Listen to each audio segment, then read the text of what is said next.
First time kong lumabas, mga guys. First time kong mag-day off dito sa sa 1 week na mahigit. 1 week ako nung Huwebes. Ngayon, Sabado. Sabado ang binigay na day off ko. Ito.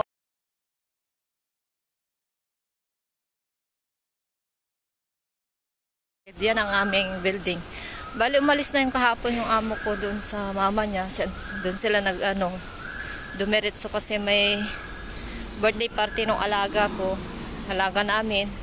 Bali, yung asawa niya dumating kagabi. Mag alas 10 na. Buti hindi ako nakatulog. Kaya pala hindi ako makatulog kasi nangatok pala siya. Wala siyang susi. Kasi nasa akin siguro yung binigay ni madam yung isang susi para sa akin. Bale, natulog yun siya dyan kasi overtime siya sa trabaho niya. Hindi siya nakasama dun sa mama nila, mama ng babae. Ito, palabas na ako, mag-isa ko ngayon. So, ang gagawin ko, naisip ko pa kahapon. Naghahanap ako ng mga kasama ko na magiging pero okay lang yung mag-isa na maglakad-lakad dito kasi malapit lang kasi para masanayan ko yung kapaligiran ko dito malapit sa amin para makabisado ko na kung saan yung pasikat-sikot papunta sa amin. So ito yung lagi kami dumadaan dito, welcome grocery. Dito naman daanan namin papunta sa school ng alaga ko eh. Papunta doon. So doon muna ako, tapos pag malapit na akong umuwi, bale doon naman ako banda doon. So doon yung market. Yung market na malapit sa amin kasi ayoko munang magbitbit ng mga bibilhin ko. Pero konti lang yung pera ko, guys. Konti lang yung pera ko. Para makabili lang ako ng konting pagkain ko mamaya pag uwi. Kasi mura doon sa market doon. Yung pinakamura. Hindi yun sa grocery. Mga gulay yan. Sana makabili din ako ng pagkain kong mga pang merienda. So maglakad-lakad na ako dito, guys. Pinakabisado ko yung mga nakalagay dito. Kayip Road pala ito, Kayip Road. Sulat ko mamaya, isulat ko. Kayip Road 18. Kasi yung mga kasama ko na nauna dito, gusto akong sunduin, pero di daw niya alam kasi ang dami kong binibigay na address. Ito nakabisado ko yung mga bus na dumadaan sa amin para kung makapunta ako sa malayo. Pag uwi ko, alam ko na yung aking sasakyan. May number pa kasi yung mga bus. Number, yun sa harapan, Colon Bay 107. Colon Bay. Pero nakikita ko pa Kayip saka Kaitak. So nasa kami loob ng Kayip saka Kaitak. Ano pa yun? Colon Bay saka meron pa isa.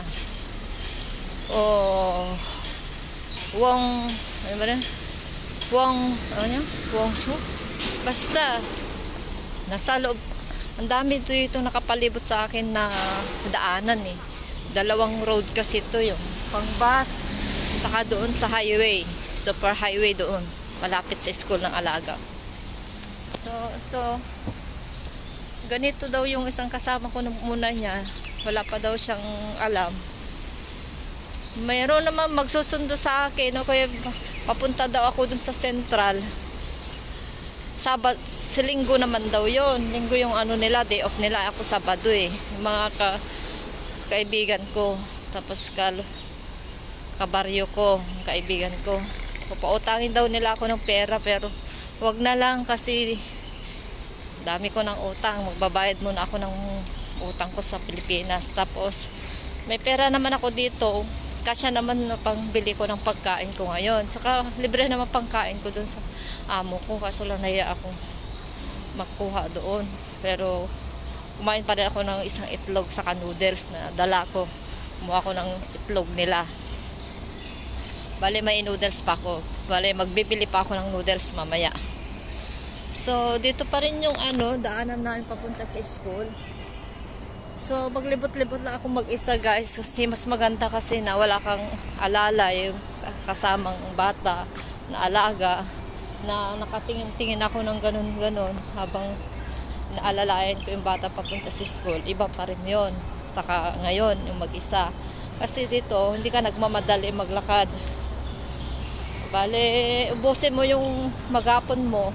Sabi ng amo ko, dapat 8:30 nakarating na ako sa bahay kasi yun ang oras ng tulog ng bata. Pero hindi sila darating ngayon. Kasi rest day ko naman, okay lang maaga ako na uuwi kasi para makapagpahinga ng maaga. Saka makapagluto ako ng pagkain ko mamayang dinner. Ngayon, kumain na talaga ako ngayon. Kahit magmerienda lang ako mamaya pag nagutom na ako. So, yung kaibigan ko na isa na kasabay ko nag-apply, malapit lang siya dito. Nasaan ka na? Sabi niya. Punta ka na dito. Sabi ko, buti na may SIM card ako. Naka pa yung net. Meron pa siyang load. So, basahin ko lang mamaya kung dadaanan niya ako dito. Dito muna kami maglakad-lakad. Basta ayaw ko pumunta dun sa kanya kasi di ko pa alam. Pasikot-sikot. Kabisaduhin ko muna dito. Pero parang gusto niyang pupunta na ko yung kagabi dito. Kaso lang, nalilito daw kasi dami ko daw binibigay na address. Ayun. Ito yung mga hindi mong makita. Kay Prod. Bali papunta doon. Kasi may mga yan address. Tapos yung arrow niya papunta yun. Ang kay Prod banda doon. So dito, nursery naman yan. Tapos car park and doon. Kuntong Road. Kuntong Road. Doon pa din. Kuntong Road. Nababasa ko yung Kuntong Road. Iba tong nadaanan ko. Ayun yung footbridge na naakyatan namin. Ngayon lang, first time ko pumunta dito. So, dito naman ako ngayon, guys. Dito naman ako ngayon. So, dito yung school ng alaga ko. Footbridge. Yun. Tapos, kalsada yan. Highway. So, yan, tawid ka doon. So, dito naman, sa side niya, bandang right, gusto kong dito. Gusto kong pasyalin dito para makabisado ko. Ito pala yun, Yun, yung kalsada. So, patayin ko muna, guys, kasi nakapagod din pala magsalita na mag-isa. Para akong dito, baliw. Ayun, yung footbridge na sa school ng alaga ko. Ito, chapel din yan, simbahan din yan. Tignan nyo, may cross siya. Sabi ng amo ko, pwede daw ako magsimba dyan. Pero ayaw ko kapag wala pa akong kasama. Tapos, maboboring ako. Saka hindi naman ako Katolik. Saka na, pag makabisado ka na dito, hanapin ko yung saan yung religion na gusto ko. Katulad sa amin, Church of Christ. So, yan yung footbridge pala, Footbridge. Yung overpass. So, yun ang school ng alaga ko. Yan, kulay green. Alaki pala tong katabi. Ngayon ko lang napansin tong building na katabi niyan. Pero may ganyan din yan sa side dito sa tapat. So, ito yung Colon City, Mongkok, Saikong, Shatin. Yan yung sa pinsan ko, Shatin. So, ganyan guys, ganyan. Ang ganda guys, ang ganda. So, babay na muna. Mamaya ulit, gawa ako ulit ng vlog ko. Kasi isulat ko muna yung mga nakikita. Hello, Josan. Josan sabi. Yun Kasi Josan, narinig ko yung Josan. Yung inaral din namin sa OWA. Josan, good morning. Josan, good morning. Yun lang lagi kong binabanggit. Saka yung number. So, bye-bye na guys. Nakailang minuto na ako. Mahirapan ako mag-upload. Paputol-putol ko lang muna kasi mahirap mag-upload ng mahaba. So, likurin ko muna ito. Ayan, pasyalan ko muna ito yung sa malapit lang sa bahay para hindi ako maligaw. Kasi sabi ng amo ko, I don't want to get lost, Joanne. If you lost, just call 999. 39 daw. Tapos, just call me also. May number. Natakot din siya na mawala daw ako. So, Sabi ko, huwag kang mag-alala. Sabi ko, hindi naman ako lalayo. Oh, ito, Kaayap Estate. So, babay na muna. Mamaya ulit, guys.